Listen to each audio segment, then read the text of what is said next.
You're sitting at dinner. Someone you care about is talking to you, and you're nodding.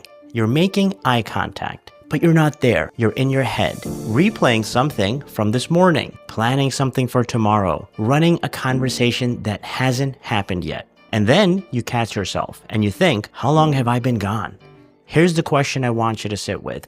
How much of your life are you actually present for? Not physically. Of course, you're physically there, but mentally.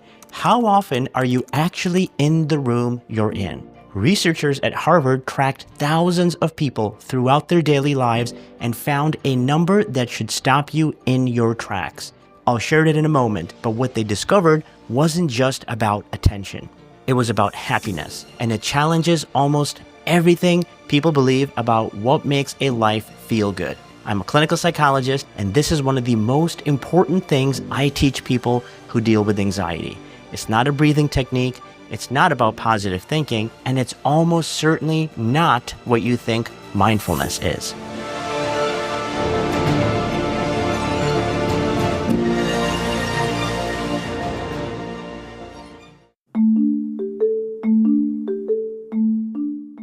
Before I share that research, I need to clear something up because most people hear the word mindfulness and immediately think of one thing: meditation, sitting cross-legged, closing your eyes, trying to stop thinking. And here's what happens. They try it. Within 15 seconds, their brain starts churning out grocery lists, unfinished conversations, something embarrassing from 3 years ago. And they conclude one of two things: I'm bad at this, or this doesn't work. Both of those conclusions come from the same misunderstanding. They think mindfulness is about emptying the mind, about achieving some state of total stillness where thoughts stop. And when that doesn't happen, because it was never going to happen, they feel like they failed at the one thing that was supposed to help. But mindfulness is not the absence of thought.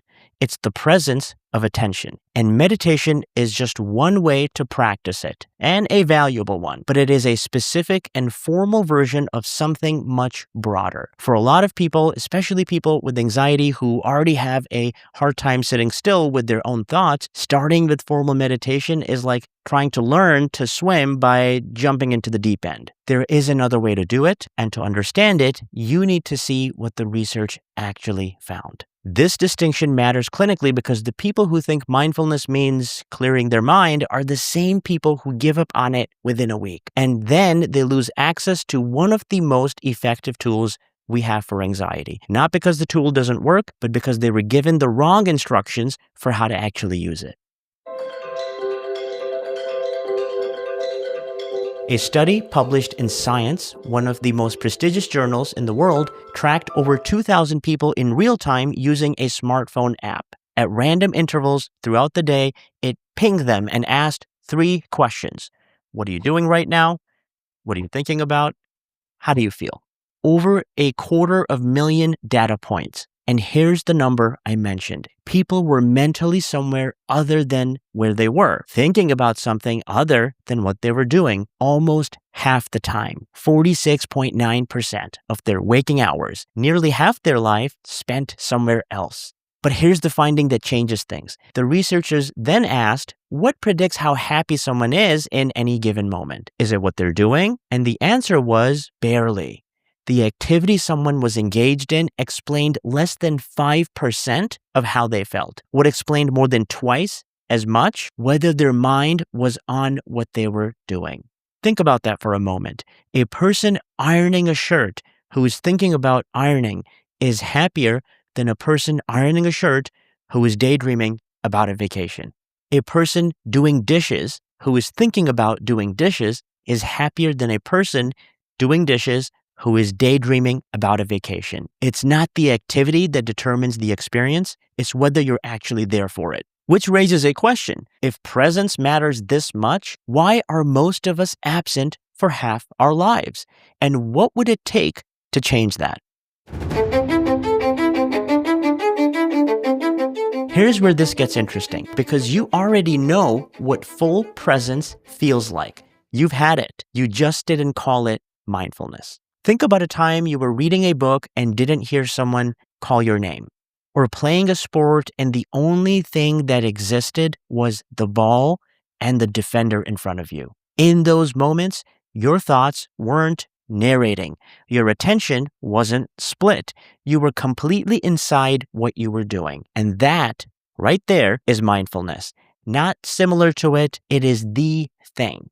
You weren't trying to clear your mind cleared itself because it was fully occupied. All of your attention was being used by the activity and there was nothing left over for the running commentary. This connects to the sense-based versus thought-based mode from my first mindfulness video. If you haven't seen that yet, I would recommend checking that out. When you're fully engaged through your senses, feeling the ball in your hands, hearing someone's voice, seeing the page in front of you, you're operating in sense-based mode. And as we talked about in that video, anxiety lives almost entirely in thought-based mode. It cannot fully exist in sensory experience. But here's the problem. Most people only access this state by accident. They stumble into it when the activity is interesting enough to hold their attention without effort. And the rest of the time, the commute, the chores, the waiting, they're gone. Mentally rehearsing, judging, planning, worrying, present in body, absent in mind. So the question isn't whether you're capable of presence. You've proven that you are. The question is whether you can bring it on purpose to the moments that don't grab your attention automatically. And that is a skill, one that goes deeper than most people realize.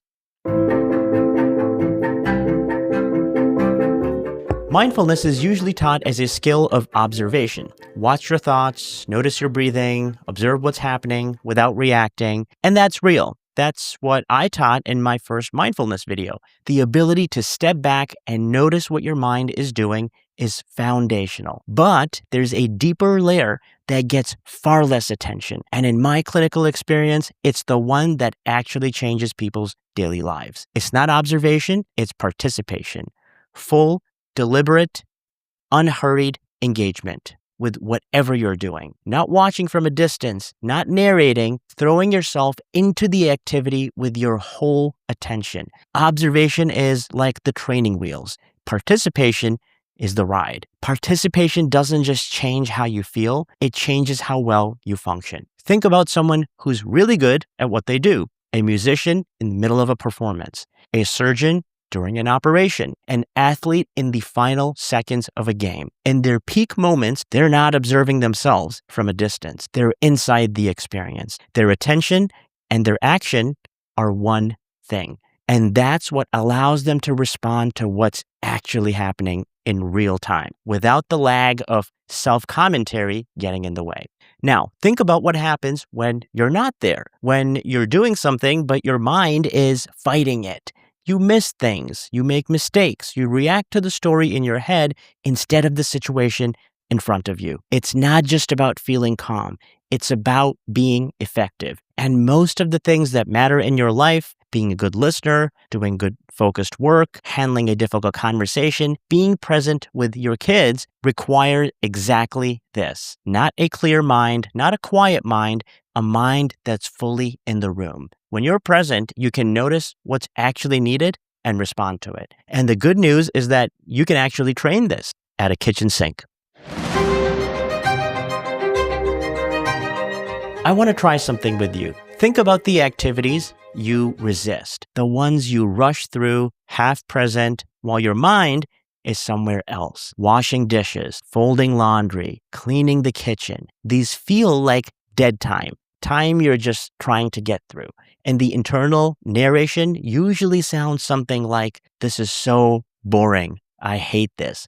When will this be over?" Pick one of those activities and just once, try something different. Not as a meditation exercise, as an experiment. Let's say it's the dishes. Instead of rushing through them while mentally drafting an email or rehearsing tomorrow's conversation, try this. Notice the warmth of the water running over your hands.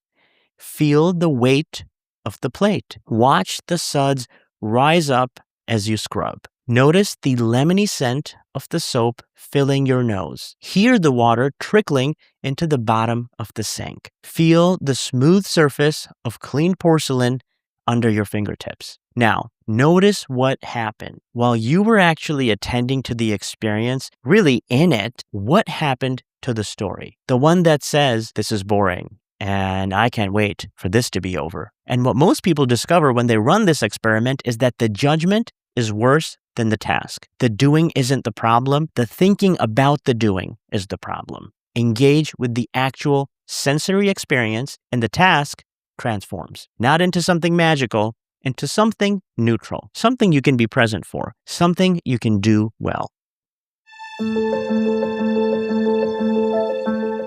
A study out of Florida State University tested exactly this. They had participants wash dishes under two conditions.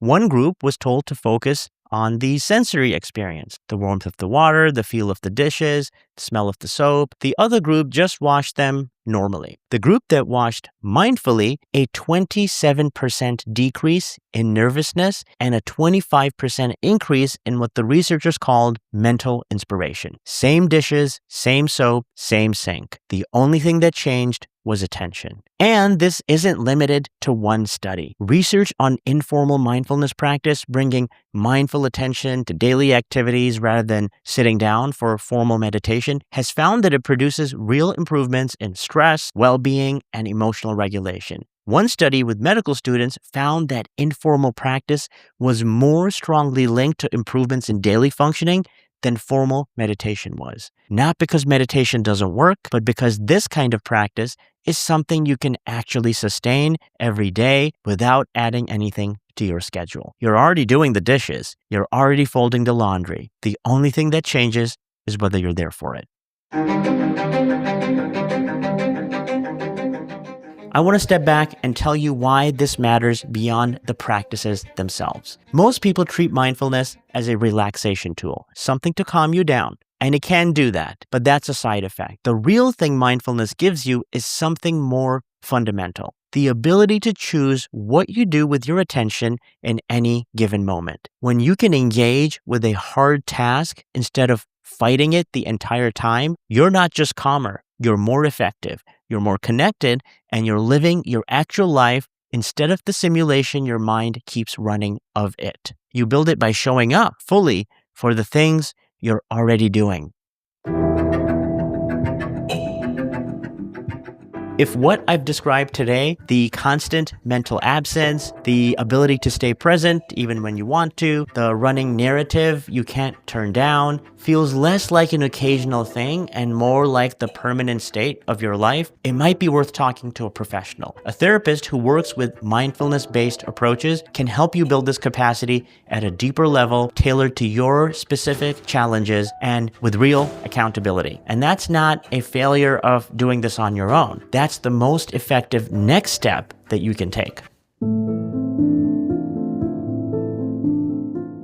Here's your challenge. I don't want you to start meditating. I don't want you to download an app. I want you to pick one activity this week that you normally rush through. Washing dishes, folding laundry, walking to your car, making coffee, and do it once with your full sensory attention. Engage with it instead of fighting through it. And while you're doing it, notice two things. First, what happens to the narrative? The one that says, this is boring, or I can't wait for this to be over. Second, see whether you're actually better at the task when you're fully present for it than when you're mentally somewhere else. And drop a comment and tell me which activity you picked and what you noticed. I read every single one. And if this resonates, I would recommend watching this video next that makes everything in today's video work at a deeper level. I'm Dr. Tap Shamsi.